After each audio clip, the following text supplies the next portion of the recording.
Pero ang experience ko dito hanggang 9 times winner lang. Foul. Hub.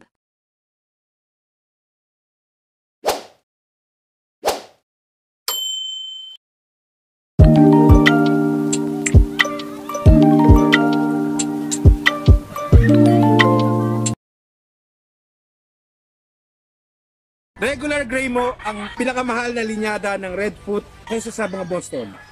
Yes, kasi halos ayaw kong ibenta ito eh. But sometimes may mga tao talaga na gustong-gusto ng gray kasi nakita nila yung performance. Halos lahat ng gray ko na nilalaban ko hindi natatalo. But sometimes natatalo rin pero mahihirapan ka talaga because of their cutting ability and the gameness that they have. Well, regular gray come from Mayor Halandone of La Carlota. And nag-infuse ako ng Tom Wilson Gray, itong tinatawag nilang Binit Gray ni Tom Wilson. And the result is the regular gray of the Redfoot Game Farm. Yung gray kasi, ang ginagawa ng iba na pang-infuse. Yung parang so easy for them na i-infuse nila doon sa bloodline na nagsisimulang mag-deteriorate. Kasi napaka-tapang nitong gray na ito. Well, when I started reading, nandito na yung gray kasi yung the late mayor, niregaluhan ako noon when I was still a hunter and gaffer of them, no? Sina Johnny Halandone, sina Felix Trebol, sina Joe Villanueva, lahat yan grupo at ako ang handler gaffer. Sometimes bodyguard. I was then a police officer that time. Ang term ng regular baka nanggaling doon kung paano siya lumaban. Mag-ano lang siya, babato-bato lang siya ng palo sa'yo. Kaya lang, napakatalim ng paa niya. Sometimes hindi mo makita, bigla na lang mamatay ang isa. So, dito sa akin, nagpapanalo ito.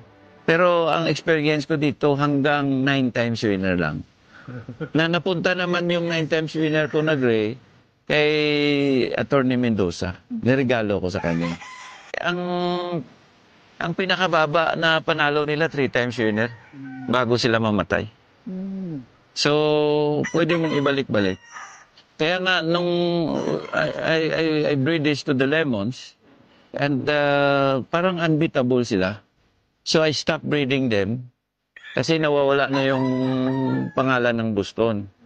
So, I stopped breeding them and go back to the Boston side, the Boston Lemon.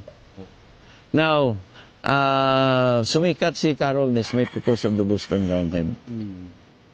Kasi yung ginagamit niya is a yellow-legged. Ang yellow-legged hats. Ang yellow-legged hats, according to them, is a 3/4 Boston, 1/4 brown red. So, yun ang history ng, na may bigay ko lang ng konti sa viewers. Available siya pero kukunti lang. Hindi yung lahat ng makakuha. Isang 3 broodcock, ang maibigay ko lang isa. Kasi gusto ko mapunta rin sa iba. Para balang araw, kilalanin sila si De La Torre sa buong Pilipinas na mayroon palang maayos na regular gray.